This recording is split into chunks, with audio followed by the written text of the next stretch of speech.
Beneath the sands of ancient Mesopotamia, buried in the forgotten ruins of cities long lost to time, lies a civilization whose secrets continue to defy explanation. The Sumerians, the world's first great builders of cities, left behind a legacy not only of monumental architecture and advanced technology, but of mysteries that still haunt modern science. How did they possess knowledge of the stars long before telescopes or space exploration? What were the true origins of their gods, the Anunnaki, and their cryptic rituals that seem to echo through the ages? From the enigmatic tablets inscribed with strange symbols to the towering ziggurats that seem more like gateways to another world than mere temples, the Sumerian mysteries raise more questions than they answer. Were they merely a product of their time? Or did they have knowledge that reached far beyond the scope of their era? Join us as we journey into the heart of one of the oldest and most puzzling civilizations on Earth. From the tablets of Shamash to the forbidden knowledge of the Tree of Life, we'll explore the hidden truths that still elude us. So sit back, relax, and let's dive into the ancient mysteries of Sumer, the Sumerian Sunund disk, an artifact of unimaginable age, yet still holding the weight of ancient secrets. Imagine holding an object that once shimmered under the sun over 5,000 years ago, its surface worn smooth by centuries, its purpose both divine and functional, its design so intricate that it seems almost ahead of its time. This mysterious disk, often associated with the Sumerian sun god Utu, has been found in various forms from carved stone to intricate metal work, and each time it raises the same question. What did it represent? And how did the Sumerians come to create it? In the heart of Sumer, amid the bustling city-states of Ur, Uruk, and Nippur, the sun disk was no mere symbol. It was a beacon of power, a sacred representation of Utu, the god who controlled the sun's path and by extension the fate of all life on Earth. Carved in perfect circles and concentric designs, these discs were used in temples, rituals, and royal burials. But the meaning embedded in these discs goes far beyond simple religious iconography. What makes the sun disk truly enigmatic is its connection to something far more grounded in reality than myth.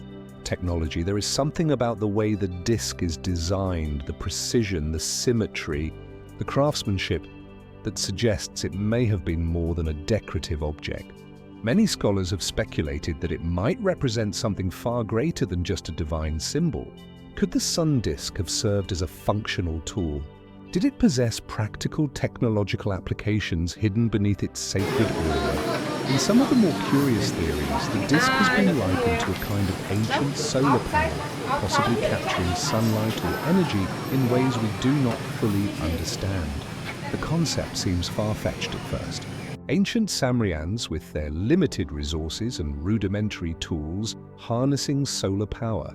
But is it truly so impossible? Ancient cultures, especially the Sumerians, displayed an astonishing grasp of engineering and mathematics, two fields that were far ahead of their time. Could it be that the sun disk wasn't just a religious object, but a key to unlocking energy from the most powerful force known to humanity, the sun itself? The mystery deepens when we consider the role of astronomy in Sumerian society. The Sumerians were among the first to chart the stars with precision, and their knowledge of the heavens was nothing short of remarkable. They mapped constellations, tracked the movements of planets, and created a calendar system based on lunar cycles. All of this suggests an intimate understanding of celestial mechanics, an understanding that goes beyond what we would expect from a civilization living in the 3rd millennium BC. If the sun disk was indeed a tool with some connection to their astronomical knowledge, could it have been used to track the sun's movements or even to generate power through solar observation? When examining the sun disk's placement within Sumerian temples, one begins to question whether these objects served a ritualistic purpose only or whether they had a deeper, more practical application. Were they used as instruments of divination, guiding the priests in their celestial observations, or perhaps even to harness cosmic energy to empower certain rituals. Could the Sumerians have been using advanced technologies, knowledge lost to time, that we are only now beginning to uncover? Another striking feature of the sun disk is the sheer consistency with which it appears in Sumerian art and artifacts. Often depicted in association with divine beings or royal figures, the disk is more than just a representation of Utu. It appears to symbolize a divine connection between the heavens and earth, a conduit between mankind and the gods. The disk is often found accompanying symbols of power, and it raises an unsettling question. Was this symbolism merely metaphorical? Or was there something more, something real that allowed the Sumerians to elevate their culture through this representation? Some fringe theorists who explore the intersections of ancient knowledge and advanced technology suggest that the sun disk could have been an artifact handed down from an ancient, possibly extraterrestrial civilization. These theories argue that the Sumerians, in their close connection with celestial beings like the Anunnaki, might have inherited advanced technologies that were misinterpreted as divine gifts. Could the sun disk be a remnant of a technology far older than Sumer itself, or even a relic from a distant star? While mainstream historians and archaeologists remain cautious in endorsing such theories, they do acknowledge that the Sumerians' technological sophistication was exceptional for their time.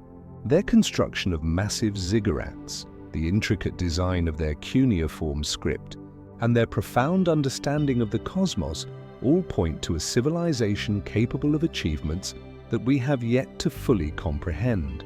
As scholars continue to debate the true purpose of the sun disk, we are left with the eerie feeling that we are only scratching the surface of a much deeper mystery. The artifact itself, with its brilliant circular designs, remains a puzzle that even modern technology cannot fully decode. Was it simply a religious symbol? Or did it hold the key to an ancient science that has been lost to history? What if the sun disk was more than just an object of worship? What if it was a piece of a larger puzzle? One that, when fully understood, could reveal secrets of technology and knowledge that predate recorded history. The questions linger in the air unanswered, and perhaps that's exactly what makes this ancient artifact so compelling. In the end, the sun disk serves as a silent witness to a civilization whose knowledge of the cosmos and technology still eludes us. As we continue to study these ancient remnants, one thing is clear: the story of the Sumerians is far from finished. What remains buried in their past may one day shine a light on the mysteries of the present.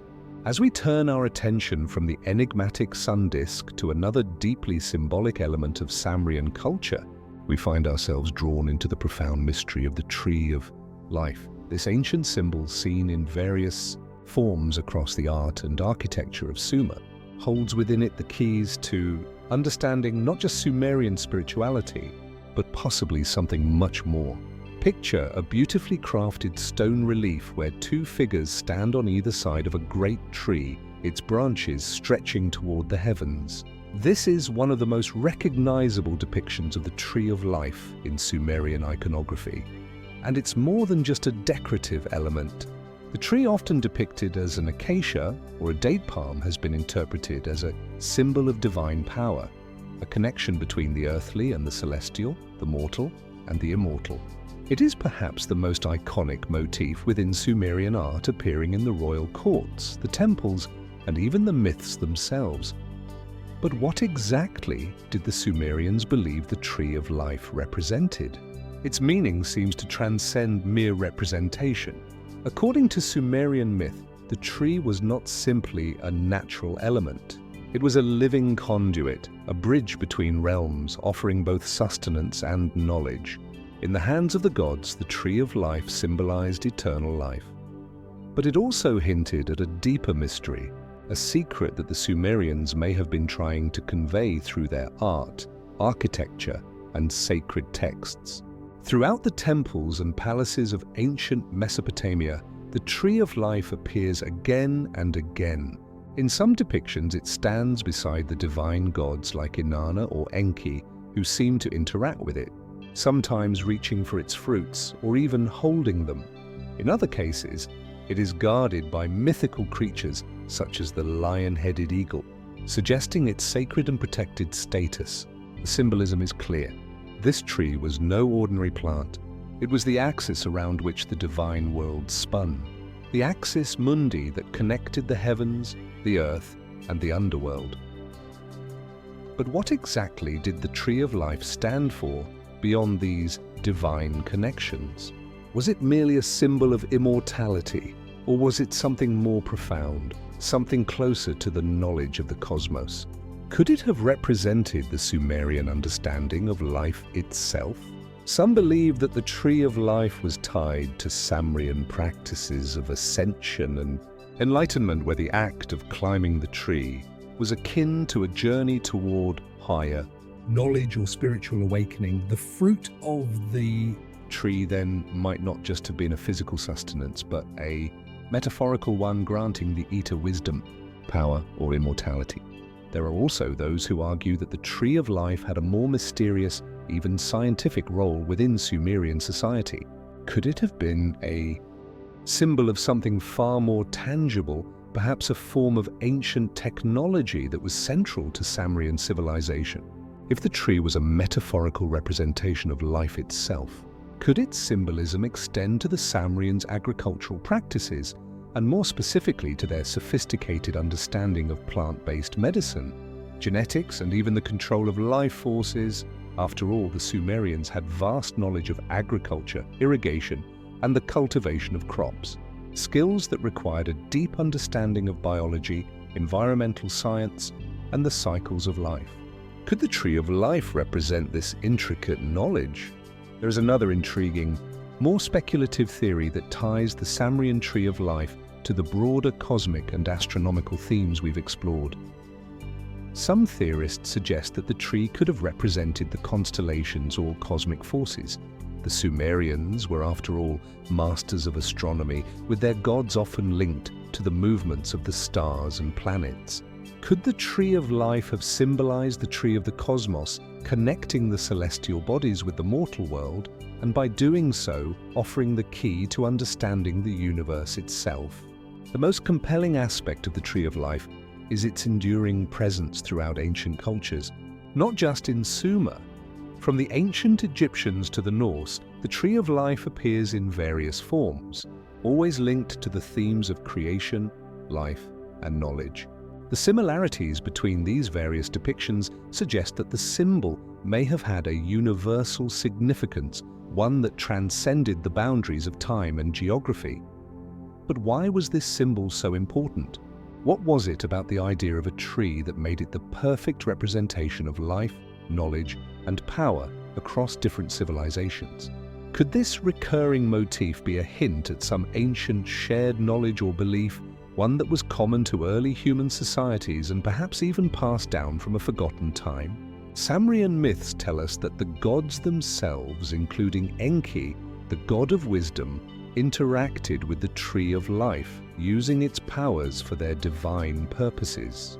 In the Epic of Gilgamesh, the tree is mentioned in the context of seeking immortality. And even in the Bible, we see echoes of the same symbol in the Garden of Eden. Is it possible that the Tree of Life was a universal symbol representing humanity's longing for connection with the divine, for immortality, or for knowledge that transcends the boundaries of life and death? The most intriguing aspect of the Tree of Life, however, is its potential to hold a deeper secret, something we have not yet fully unraveled. For while its meaning may seem clear on the surface, there are still questions that linger. Why was this symbol so central to Sumerian belief? Was the Tree of Life purely metaphorical, or did it have a deeper hidden significance, one that involved more than just the cycles of life and death? Could the tree have represented a deeper, more cosmic truth, one that the Sumerians had access to but that has been lost to us over millennia? The more we examine the symbolism of the Tree of Life, the more we realize that there is still much about Sumerian culture that remains veiled in mystery. Was the Tree of Life simply a religious symbol, or did it encode a deeper understanding of life, knowledge, and the universe? The question remains open, and as we continue our exploration of Sumerian secrets, perhaps this ancient symbol will offer us the key to unlocking yet another forgotten truth. The Tree of Life, after all, may hold more than just the secrets of the Sumerians. It may hold the key to understanding our own connection to the ancient world and the mysteries that still lie hidden within it. Having delved into the powerful symbolism of the Tree of Life, we now turn our attention to another enduring enigma of the Sumerian world, the Gudea statues. These lifelike, meticulously carved figures are among the most striking artifacts left behind by the Sumerians. Found in the ancient city of Lagos, these statues have puzzled archaeologists and historians for centuries. But it's not just the craftsmanship or the political significance of these figures that commands our attention. It's the unsettling feeling that they might be hiding something more. The Gudea statues depict the ruler of Lagos, Gudea, who reigned around 2100 BCE, carved from stone and often polished to a gleaming finish. The statues show the king seated in a posture of deep contemplation or divine communion, his hands often holding objects of symbolic importance, such as a vase or an altar. These regal portraits are far more than mere representations of power. They are laden with meaning, their serene expressions hiding a wealth of secrets that still elude us today. One of the most striking features of the Gudea statues is the eyes, so finely detailed and lifelike that they almost seem to gleam with a sense of awareness. These eyes have been the focal point of much speculation. They stand out not just because of their realism, but because they seem almost too realistic. Unlike the stylized faces common in Sumerian sculpture, Gudea's eyes seem to possess an unnerving depth, as if they are not merely artistic embellishments, but something more. Are they a reflection of the divine connection Gudea shared with the gods? Or do they hide some other secret, a coded message perhaps, or a forgotten truth? The peculiar emphasis on the eyes of these statues raises many questions. Sumerians were known to imbue their artwork with deep symbolism, and the eyes, often referred to as the windows to the soul, seem like an intentional choice. Why were they so carefully carved and so intricately designed? In some instances, the eyes appear to have been inlaid with precious materials like lapis lazuli or shell, creating a gleaming effect that is meant to catch the light, making Gudea's gaze all the more hypnotic. Was this an attempt to convey divine insight? Was it an artistic representation of the godly vision that the ruler was believed to possess? Or could it be something else altogether? The details in the statues go beyond their faces. Gudea is often depicted in a way that implies his sacred authority, holding symbols that connect him with the gods. He wears a headdress adorned with horns, an unmistakable sign of divinity in Sumerian art. His posture is regal but also contemplative, suggesting that he wasn't simply a ruler in the conventional sense. Some have speculated that Gudea's role was not just political but spiritual. Perhaps he was seen as the earthly representative of the gods, their agent in the mortal realm, someone who could communicate divine will to the people of Lagos. But this leads us to an even more intriguing possibility. If Gudea was truly the mouthpiece of the gods, might the statues be more than just representations of the ruler's power? Could they have been created not only to memorialize his reign, but to communicate a hidden message, something encoded in the very fabric of the statue itself? The lie-like eyes, the exact proportions, and the calm, almost hypnotic demeanor might all be part of a greater plan, a coded form of communication intended for those who could decode its meaning. There is a theory, though speculative, that suggests the Gudea statues might have been more than just divine representations or political symbols.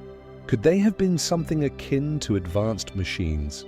Some fringe theorists propose that the statues could be the physical manifestation of a much more complex technology, perhaps an early form of energy conduits or communication devices.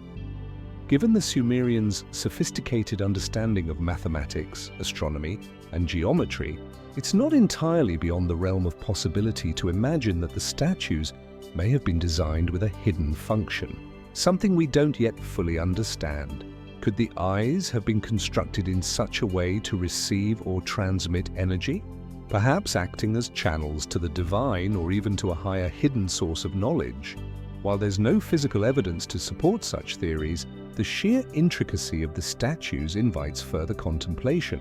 How did the Sumerians, without the technology we possess today, manage to create such lie-like and powerful representations? Could they have been tapping into a form of ancient knowledge, perhaps handed down by the gods themselves, that enabled them to produce works of art and technology that seemed to transcend their time? Could these statues be an ancient form of what we would now call technology, bridging the gap between art, divinity, and scientific achievement? There are also the texts that accompany the statues, which offer a glimpse into Gudah's thoughts and aspirations. In the inscriptions, Gudah speaks of building temples, ensuring the well-being of his people, and serving the gods with a pure heart. But what is most fascinating about these inscriptions is the way they describe his relationship with the divine. In one particularly striking passage, Gudea claims to have received a vision from the god Ningasu, who instructed him to build a temple. This vision was so vivid that Gudea felt compelled to carve it into his statues, immortalizing both the divine directive and his own role as an intermediary. Could it be that these statues, in their solemnity and realism, are not just images of earthly kingship, but representations of a deeper mystical experience? Could the eyes in these statues be more than just lie-like portrayals? Could they have been crafted to capture the essence of this divine vision, locking it away in stone for eternity? For centuries, scholars and archaeologists have puzzled over these statues, debating their significance and the possible meanings of the symbols and gestures that Gudea adopts in his depictions. But the question remains, what are the Gia statues truly trying to tell us? Is it simply the expression of a ruler's power, his divine right to lead? Or is there something more to these figures, something hidden beneath the surface? Could the gaze of Gudea's eyes, so carefully sculpted and so full of intent, be guiding us toward a truth that we have yet to understand? The mystery of the Guda statues, like many others from the Sumerian world, remains open, their secrets locked away, waiting for the day when we may finally unlock their meaning. And so we are left with a single haunting question. What is it that the eyes of Gudea truly see? And what is it that they are trying to show us? As we continue our exploration of Sumerian mysteries, we now encounter a legend that has haunted the ancient records of Mesopotamia for centuries: the curse of the Sumerian kings list.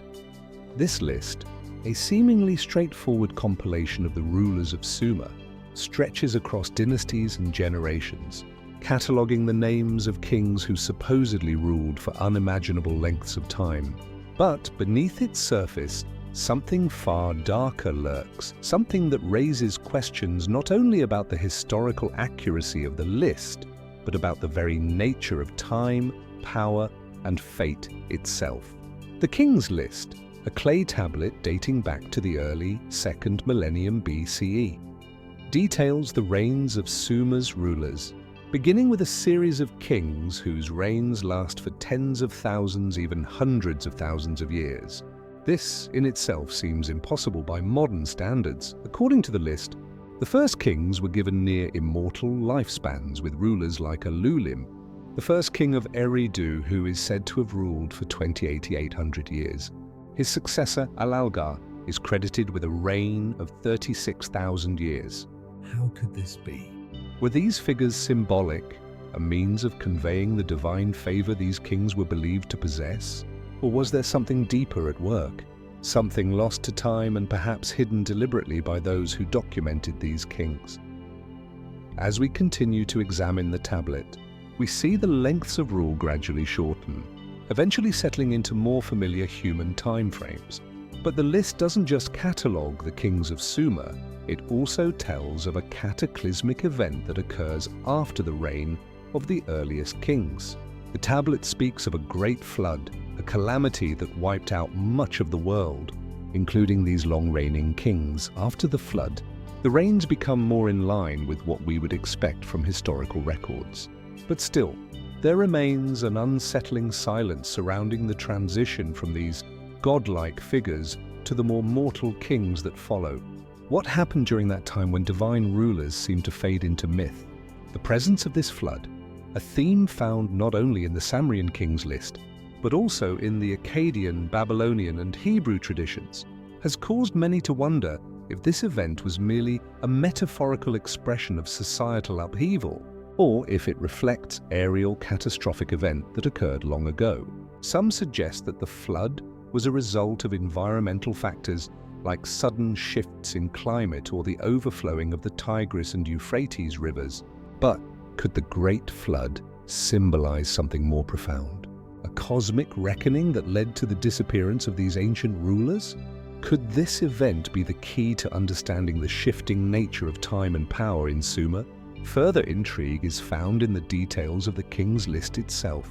While the vast majority of the kings are listed with their reigns, there are a few names that are conspicuously absent from the records or only appear in fragments. These omissions have prompted scholars to suggest that there may have been an intentional effort to obscure certain rulers from history, possibly due to their perceived illegitimacy or their connection to darker, more mysterious events. Was the list manipulated for political reasons? Or was there something about these rulers that rendered them too dangerous or too enigmatic to be remembered? The fact that the Sumerians were so meticulous in their record-keeping only adds to the mystery. In addition to the names that have been lost to history, there is another strange element embedded in the king's list. The idea of rulers who seem to vanish, their names erased from the tablets as if they never existed. Could these disappearances be part of a larger hidden narrative? Were these rulers the victims of a curse erased not by time but by a deliberate act of suppression? The idea of a curse is a recurring theme in ancient texts. Could the Sumerian kings list, with its shifting kings, missing names and catastrophic floods, be the artifact of a powerful and forbidden truth, one that the Sumerians themselves tried to bury? A particularly fascinating aspect of the kings list involves the enigmatic figures known as the post-Diluvian rulers. After the flood, the list resumes with names that are more recognizably human, but still, there is something off about these later kings. While their reigns are far shorter, averaging only a few decades, the curse seems to persist in subtle ways. The rapid succession of rulers, the brief reigns, the constant upheaval, all suggest a world in turmoil, a world struggling to find stability after a great catastrophe. Could the flood, as told in the king's list, be a metaphor for the destruction of an older order of kingship, one that was intimately connected to the divine and the eternal? And if so, what was the nature of this old order? And what did it mean for the Sumerians' understanding of power and fate? While scholars have tried to make sense of the king's list through a variety of lenses, from historical analysis to symbolic interpretation, there are still unanswered questions that linger like shadows across this ancient text. Was the king's list simply a record of kings and events? Or was it a coded document telling of a cosmic battle between the gods and humanity, with the flood serving as a great purging event? Could the curse referenced in the list not just be the erasure of certain rulers, but the very fate that befell the Sumerian civilization itself, forcing them into a cycle of collapse and renewal? And if the kings of the early periods truly ruled for thousands of years, what does that tell us about the Sumerians' understanding of time, power, and divine intervention? The king's list continues to be a puzzle, its symbolism and meaning still open to interpretation. Was it a reflection of the Sumerians' deep reverence for their kings, their belief in divine right, and their connection to the gods? Or was it a more subtle reflection of a lost history, one that might hold the key to understanding the true nature of Sumerian civilization, and perhaps even the ancient knowledge that was lost in the flood? We may never fully answer these questions, but the mystery of the Sumerian kings list reminds us that there is far more to the ancient world than we can see. Its curse, if indeed it exists, may not just be the fading of names from history, but a deeper, more insidious force, one that continues to leave us wondering about the forgotten kings and the untold stories of a civilization that shaped the very foundations of human history. Continuing our journey through the enigmatic world of ancient Sumer, we now come across a set of artifacts that are as mysterious as they are rare. The tablets of Shamash. These ancient stone tablets, which date back to the 3rd millennium BCE, are said to contain the wisdom and divine decrees of Shamash, the Sumerian god of the sun, justice, and truth. The tablets, etched with cuneiform writing, offer a window into Sumerian spirituality, law, and cosmology. Yet despite their scholarly study and reverence over the centuries, the true significance of these tablets remains elusive, clouded in layers of symbolism and unspoken truths. The tablets of Shamash are not just ordinary relics. They are artifacts that seem to have carried great spiritual and judicial weight in the Sumerian world. Shamash, known as the solar deity, was considered the upholder of justice, the one who illuminated both the physical and moral realms. His influence was profound, not just in the everyday lives of the Sumerians, but in their understanding of the cosmos itself. Shamash was believed to provide the divine insight that guided kings and rulers, offering wisdom in the governance of the land and the establishment of laws. These tablets, inscribed with the god's decrees, were not only sacred, they were practical, believed to serve as a divine blueprint for justice and morality. What makes the tablets of Shamash so intriguing is not simply the content that they convey, but the questions they raise. These tablets were carefully crafted, each one bearing the weight of divine authority. They are not merely legal texts. They are sacred conduits between the divine and the mortal. But what exactly is hidden within their cryptic inscriptions?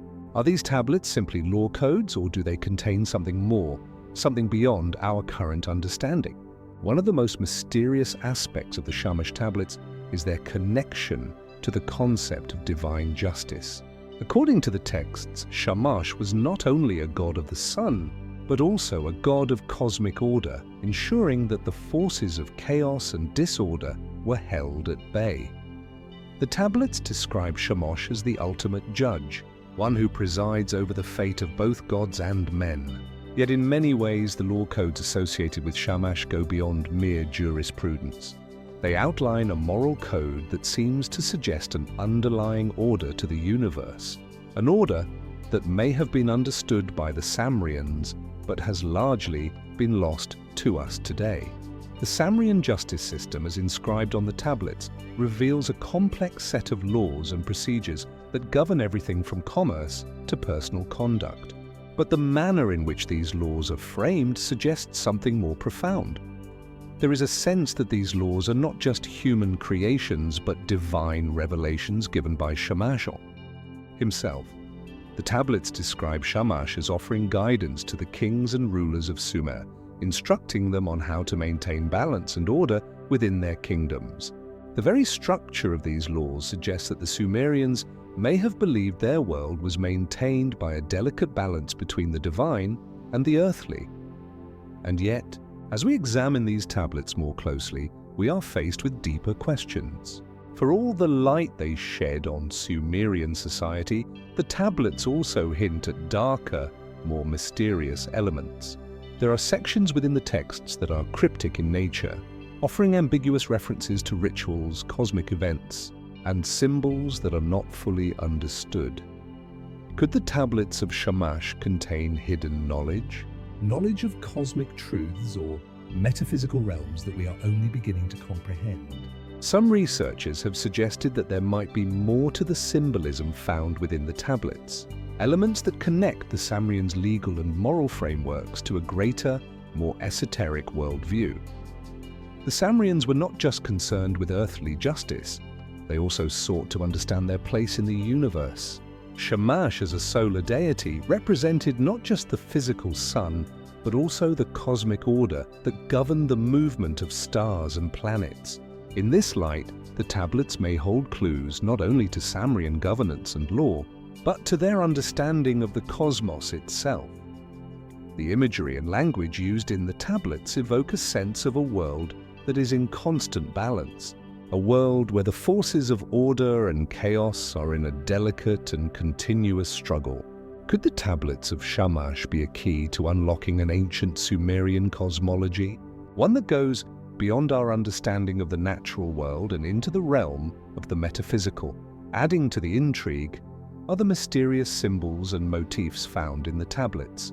Some scholars have pointed out that certain symbols appear repeatedly across different tablets associated with Shamash, symbols that do not appear elsewhere in Sumerian texts. These symbols, ranging from intricate geometric patterns to depictions of the sun and its rays, seem to suggest a deeper layer of meaning, one that transcends mere legal discourse. What are these symbols trying to convey? Could they be tied to esoteric knowledge passed down through secret channels and preserved only in sacred texts, like the tablets of Shamash? And why are these symbols so carefully guarded, appearing only in certain sacred texts and not in the broader body of Sumerian writing? Another question that arises from these tablets is the role of Shamash himself. We know that Shamash was considered a just and fair god, but could he have had a deeper, more secret role in Sumerian thought? Some researchers have speculated that Shamash was not only a god of justice, but also a figure who represented the transmission of hidden knowledge. Could the tablets of Shamash in some way be a form of divine communication, a way for the gods to impart wisdom to the people of Sumer? Some suggest that Shamash was a god who bridged the gap between the heavens and the earth, and that these tablets might have served as a vehicle for divine knowledge. Knowledge that was meant to guide the rulers of Sumer, but also to protect them from the dangers of hubris and corruption. The mysteries surrounding the tablets of Shamash are not easily solved. For all the study and research that has been done, there are still elements of these tablets that resist clear interpretation. What secrets are they hiding? Are they merely a collection of divine laws? Or do they contain something far more complex and hidden, an esoteric truth that the Sumerians were trying to communicate, one that remains out of reach? The tablets, intricate cuneiform inscriptions, their ambiguous symbols, and their connection to the divine forces of the cosmos continue to raise more questions than they answer. As we step back and reflect on the significance of these tablets, we are reminded that the world of the Sumerians was one of deep mystery and profound spiritual insight. The tablets of Shamash, like so many other relics of this ancient civilization, invite us to consider that there may be more to their history and knowledge than we can currently comprehend. Could the tablets hold the key to unlocking not just the legal and moral systems of the Sumerians, but also a deeper understanding of the cosmic order they believed in? And perhaps most intriguingly, could there still be more to discover? Hidden layers of meaning that have yet to be uncovered, waiting to shed light on the mysteries of the ancient world? The answers, it seems, may remain just out of reach, lingering like the shadows cast by the sun itself. As we continue to uncover the enigma of ancient Sumer, we now turn our attention to one of its most mysterious and elusive cities, Eridu. Located in the southernmost reaches of ancient Mesopotamia, Eridu was once considered the oldest city in the world. Established around 5400 BCE, CE long, before many of the more famous cities of Sumer, Eridu was a thriving center of culture, religion, and innovation. Yet despite its prominence, Eridu seems to have vanished without a trace, leaving behind only remnants of its once great glory and a multitude of unanswered questions. The disappearance of Eridu remains one of the most perplexing aspects of Sumerian history. How could such an important city fade from existence? And what, if anything, might have caused its mysterious decline?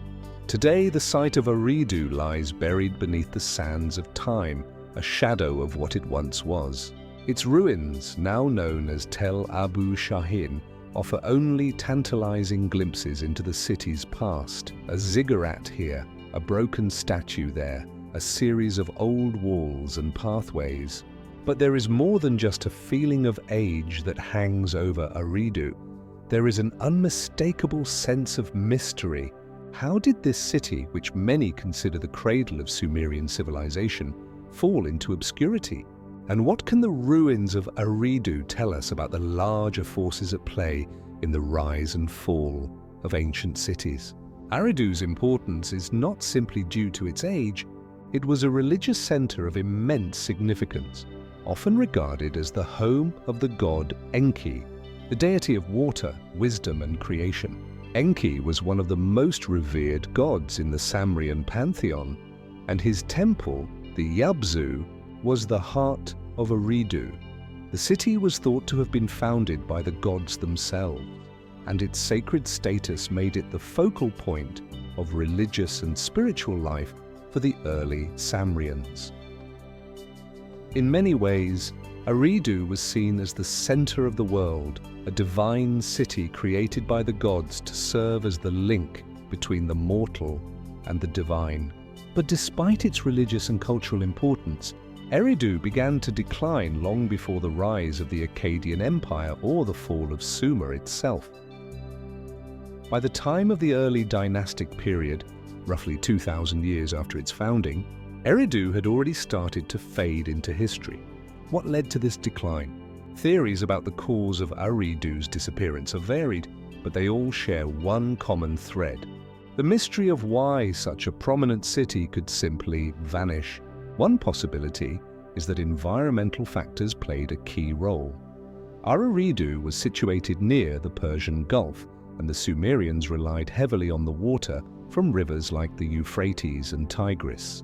Some scholars have suggested that the gradual shifting of the course of the rivers may have caused Eridu's once thriving port city to become stranded. As the Euphrates moved further from the city, its trade routes and access to water became more limited, causing Eridu's economic base to collapse. Flooding or changes in climate could have similarly wreaked havoc on the region, forcing the city to abandon its once vibrant existence. But environmental factors alone don't seem to explain the full extent of Eridu's decline. Eridu's religious importance should have kept it in the minds of the Sumerians, even if it lost its economic relevance. However, by the time the Akkadians and later the Babylonians rose to power, Eridu had been abandoned.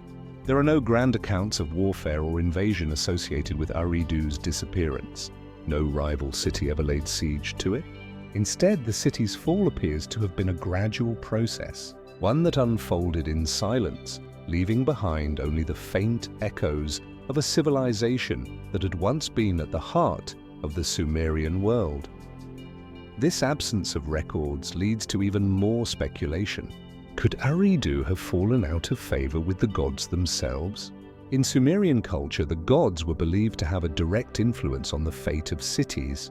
Was it possible that Enki, once so central to Eridu's identity, turned away from the city? The Sumerians believed that when a city fell from divine favor, it could quickly unravel.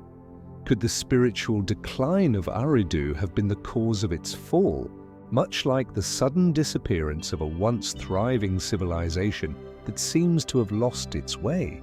Some scholars have raised the possibility that Eridu's abandonment was not a sudden cataclysmic event, but rather a slow and deliberate withdrawal. Perhaps the city's spiritual and political leaders, facing the changing tides of power and influence, chose to move to a new location that promised greater security or closer proximity to growing trade routes. This would explain the disappearance of Eridu without the need for any single catastrophic event. However, even this theory raises questions. If the move was so gradual, why did it happen so uniformly? Were there no efforts to preserve the city or to maintain its role as a sacred site? Why did the once glorious city of Enki become nothing more than a forgotten relic? Further compounding the mystery is the strange inconsistency in the archaeological record. Eridu's later layers reveal little to no sign of large-scale destruction. It is as though the city simply faded away, its population dissipating, its temples crumbling to dust. The lack of a defining event like an invasion or natural disaster leaves us wondering what could have caused the gradual disintegration of a city once so rich with life, culture, and religion. Could the answer lie in the cosmic beliefs of the Samrians themselves? Could the city have been abandoned by its citizens in response to some deep existential shift in how they understood their world, their gods, or their place within it? Perhaps the mystery of Eridu's disappearance is not just a question of physical location, but a deeper reflection of the transient nature of ancient cities. Every civilization, no matter how mighty, seems to experience moments when its strength begins to wane, when the gods seem distant and the people move on. Was Eridu simply another casualty of time? A city that could not hold on to the power it had once enjoyed? The city of Eridu lies silent beneath the sands, its secrets seemingly locked away forever. But the questions surrounding its disappearance continue to stir the minds of scholars and mystery seekers alike. What caused Eridu to fade into obscurity? Was it a slow and deliberate decline? Or was there something more at play? Something that remains hidden beneath the surface of the earth, waiting to be uncovered? As we stand before the ruins of Eridu, we are left with more questions than answers, pondering the true reasons behind the disappearance of the world's first city. The story of Eridu, it seems, is one that has yet to be fully told. Its mysteries, shrouded in time, invite us to look deeper into the past and perhaps to question just how much of ancient history remains to be discovered. After exploring the slow unraveling of Eridu, we now find ourselves drawn to another pivotal symbol in the ancient Sumerian world, one whose echoes stretch far beyond the borders of Mesopotamia and into the realms of legend and mystery, the Tower of Babel. While the tale of the tower is most commonly associated with the biblical narrative, the roots of this story stretch deep into Sumerian mythology.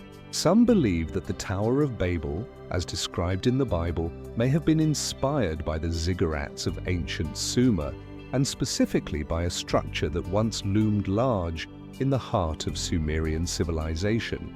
Imagine, if you will, a vast temple complex reaching toward the heavens, its towering form rising above the city of Babylon, or possibly Eridu, or even Nippur.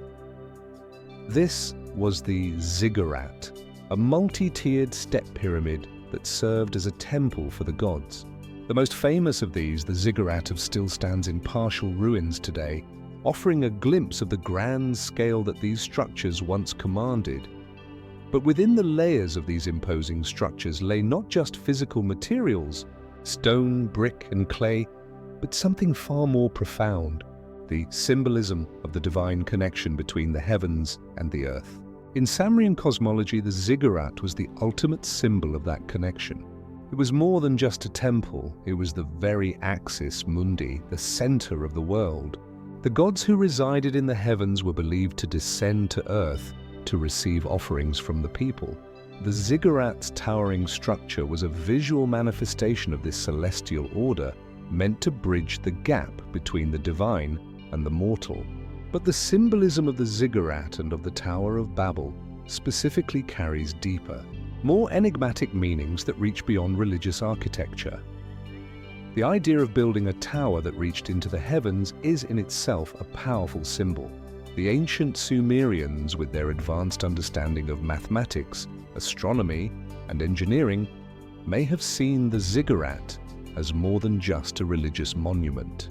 To them, it represented mankind's eternal pursuit of knowledge, of transcending earthly limitations and seeking to touch the divine.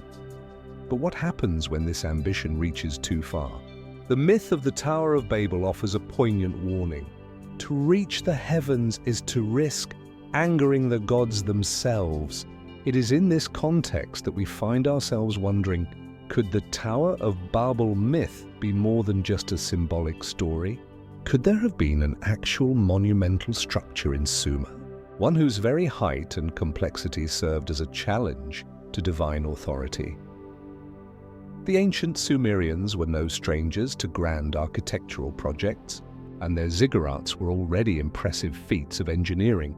Yet, as the myth of Babel suggests, there may have been a moment when the line between human ambition and divine power became dangerously blurred. The story of Babel, as told in the Bible, describes how humanity, united by a single language, decided to build a tower so high that it would reach the heavens. But in their arrogance, the people defied the natural order and the will of the gods. In response, the gods scattered them across the earth and confused their language, creating a fractured world of diverse cultures and tongues. This myth, though it has its roots in the Hebrew tradition, shares striking parallels with older Sumerian narratives, such as the Epic of Gilgamesh, which also explores themes of divine intervention, human pride, and the limits of mortal ambition. Some scholars suggest that the Tower of Babel was, in fact, inspired by the ziggurats of Sumer. These towering structures, with their multi-level platforms, may have appeared as an earthly embodiment of humanity's desire to transcend its limitations. If we consider the possibility that the ziggurats themselves were seen as gateways to the divine, then it's easy to understand how such a tower, whether real or metaphorical, could be viewed as an affront to the gods. There is another layer of symbolism that may be at play here, one that ties the Tower of Babel to a much older, more esoteric tradition. In Sumerian cosmology, the gods were not only powerful beings, but they were also the guardians of secret knowledge. This knowledge, often hidden from human eyes, was thought to contain the keys to the universe's mysteries, the understanding of the stars, the nature of life and death, and the very essence of creation. Could the Tower of Babel symbolize a deeper attempt to access this forbidden knowledge?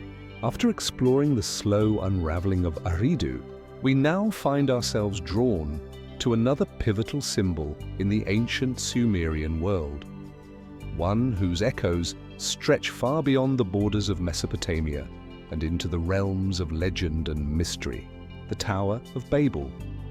While the tale of the tower is most commonly associated with the biblical narrative, the roots of this story stretch deep into Sumerian mythology. Some believe that the Tower of Babel, as described in the Bible, may have been inspired by the ziggurats of ancient Sumer, and specifically by a structure that once loomed large in the heart of Sumerian civilization. Imagine, if you will, a vast temple complex reaching toward the heavens, its towering form rising above the city of Babylon, or possibly Eridu, or even Nippur. This was the ziggurat, a multi-tiered step pyramid that served as a temple for the gods.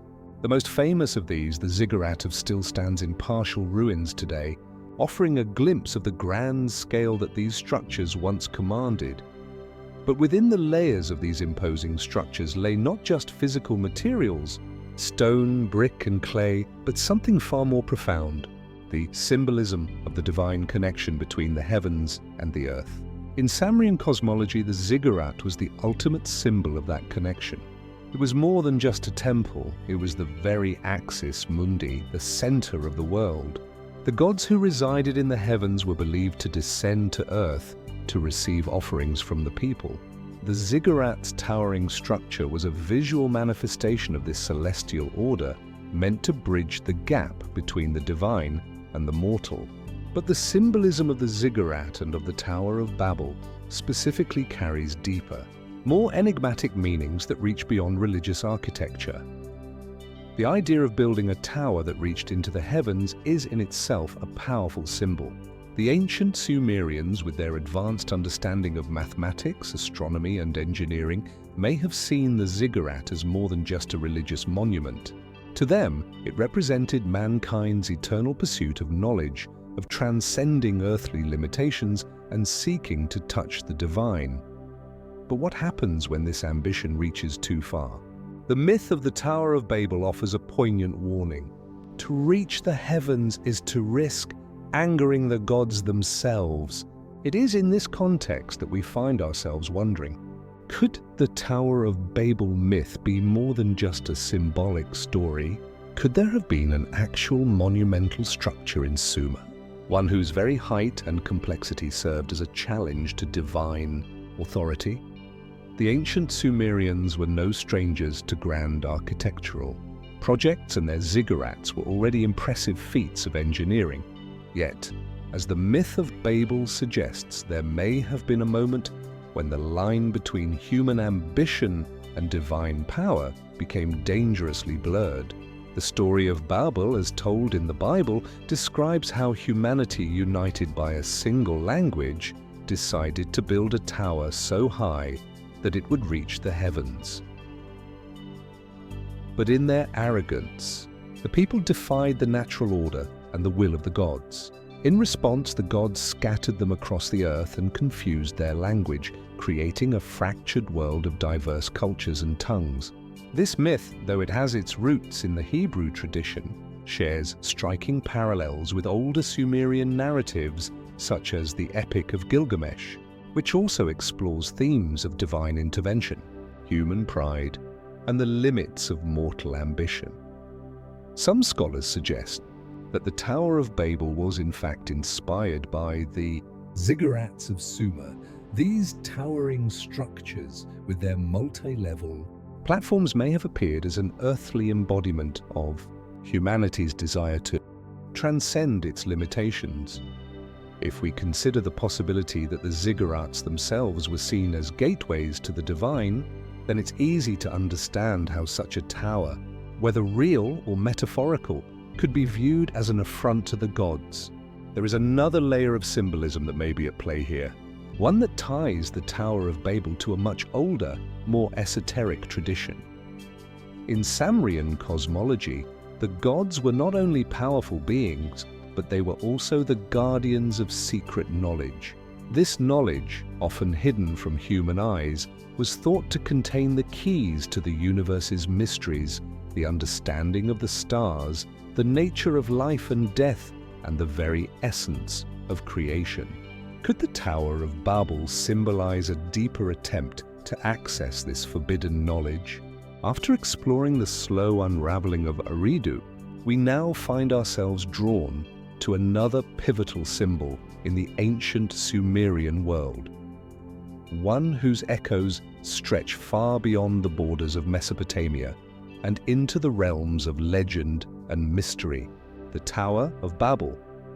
While the tale of the tower is most commonly associated with the biblical narrative, the roots of this story stretch deep into Sumerian mythology. Some believe that the Tower of Babel, as described in the Bible, may have been inspired by the ziggurats of ancient Sumer, and specifically by a structure that once loomed large in the heart of Sumerian civilization. Imagine, if you will, a vast temple complex reaching toward the heavens, its towering form rising above the city of Babylon, or possibly Eridu, or even Nippur. This was the ziggurat, a multi-tiered step pyramid that served as a temple for the gods. The most famous of these, the ziggurat of, still stands in partial ruins today, offering a glimpse of the grand scale that these structures once commanded. But within the layers of these imposing structures lay not just physical materials, stone, brick, and clay, but something far more profound, the symbolism of the divine connection between the heavens and the earth. In Sumerian cosmology, the ziggurat was the ultimate symbol of that connection. It was more than just a temple, it was the very axis mundi, the center of the world. The gods who resided in the heavens were believed to descend to earth to receive offerings from the people. The ziggurat's towering structure was a visual manifestation of this celestial order meant to bridge the gap between the divine and the mortal. But the symbolism of the ziggurat and of the Tower of Babel specifically carries deeper, more enigmatic meanings that reach beyond religious architecture. The idea of building a tower that reached into the heavens is in itself a powerful symbol. The ancient Sumerians, with their advanced understanding of mathematics, astronomy, and engineering, may have seen the ziggurat as more than just a religious monument. To them, it represented mankind's eternal pursuit of knowledge, of transcending earthly limitations and seeking to touch the divine. But what happens when this ambition reaches too far? The myth of the Tower of Babel offers a poignant warning. To reach the heavens is to risk angering the gods themselves. It is in this context that we find ourselves wondering, couldn't the Tower of Babel myth be more than just a symbolic story? Could there have been an actual monumental structure in Sumer, one whose very height and complexity served as a challenge to divine authority? The ancient Sumerians were no strangers to grand architectural projects, and their ziggurats were already impressive feats of engineering. Yet, as the myth of Babel suggests, there may have been a moment when the line between human ambition and divine power became dangerously blurred. The story of Babel, as told in the Bible, describes how humanity, united by a single language, decided to build a tower so high that it would reach the heavens. But in their arrogance, the people defied the natural order and the will of the gods. In response, the gods scattered them across the earth and confused their language, creating a fractured world of diverse cultures and tongues. This myth, though it has its roots in the Hebrew tradition, shares striking parallels with older Sumerian narratives such as the Epic of Gilgamesh, which also explores themes of divine intervention, human pride, and the limits of mortal ambition. Some scholars suggest that the Tower of Babel was in fact inspired by the ziggurats of Sumer. These towering structures with their multi-level platforms may have appeared as an earthly embodiment of humanity's desire to transcend its limitations. If we consider the possibility that the ziggurats themselves were seen as gateways to the divine, then it's easy to understand how such a tower, whether real or metaphorical, could be viewed as an affront to the gods.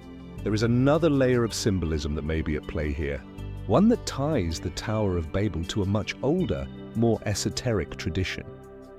In Sumerian cosmology, the gods were not only powerful beings, but they were also the guardians of secret knowledge. This knowledge, often hidden from human eyes, was thought to contain the keys to the universe's mysteries, the understanding of the stars, the nature of life and death, and the very essence of creation. Could the Tower of Babel symbolize a deeper attempt to access this forbidden knowledge? As we move through the labyrinth of Sumerian mysteries, one figure stands out with an enigmatic aura, commanding both reverence and fear across the ancient world. His name was Enlil. Often depicted as the mighty god of air, wind, and storms, Enlil was more than just a deity. He was the embodiment of supreme power and divine authority. But behind his role as a ruler of the heavens lies a deeper mystery. Enlil's influence was not confined to myth alone. He appeared in texts, temples, and stories that reveal a complex relationship between the Sumerians and the divine. A relationship that hints at something far greater and possibly far more ancient than mere legend. The Sumerians believed that Enlil was a god who governed not just the skies, but the very fate of humanity. In the ancient city of Nippur, one of the most important religious centers of Sumer, Enlil's name echoed through the halls of great ziggurats. There at the Enlil temple, he was worshipped as a god who could change the course of rivers, shape the land, and dictate the cycles of nature. His presence was felt in every grain of wheat, in every storm that shook the earth, and in every decree that determined the lives of kings and commoners alike. Enlil's power was not only spiritual, it was political as well. The Sumerians believed that the legitimacy of their kings rested upon their divine favor. Enlil was said to choose the king, granting him the right to rule, and more ominously, he had the power to withdraw that favor. But what makes Enlil such a compelling figure is not just his role in Sumerian religion. The stories surrounding him hint at something far deeper, something that touches on the very nature of ancient power. Enlil's story is filled with contradictions. He was both a benevolent protector and a wrathful judge, able to offer blessings of fertility and prosperity one moment and send floods to destroy entire civilizations the next. In the Enuma Elish, the Babylonian creation myth, Enlil is portrayed as a god who can shape the fate of the world with a single command. His connection to divine authority, his control over the natural world, and his direct involvement in human affairs make him a figure of both awe and fear. But Enlil's role in Sumerian society was not limited to the realm of myth and ritual. As with many gods in the ancient world, the Sumerians may have attributed real-world phenomena to his influence. Could the Sumerians have believed that Enlil's powers extended beyond the divine and into the realm of advanced technology or knowledge? The Sumerians were an incredibly advanced civilization with deep knowledge of mathematics, astronomy, and engineering. Their achievements in these fields suggest that they may have been in possession of knowledge that extended far beyond their time. Could Enlil, as the god of air and storm, be more than just a metaphorical figure?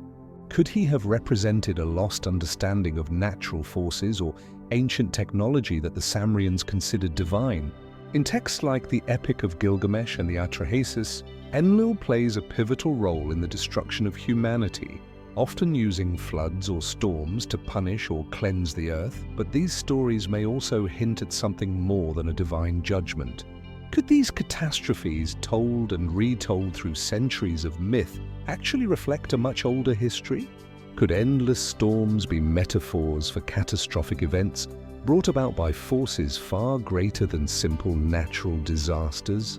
Some fringe theories suggest that these events might have been the result of advanced, possibly extraterrestrial technology that the Sumerians misinterpreted as divine wrath. Could Enlil have been a representation of this otherworldly power? Furthermore, Enlil's association with the wind and air may have hinted at a deeper understanding of atmospheric or even energy-based phenomena.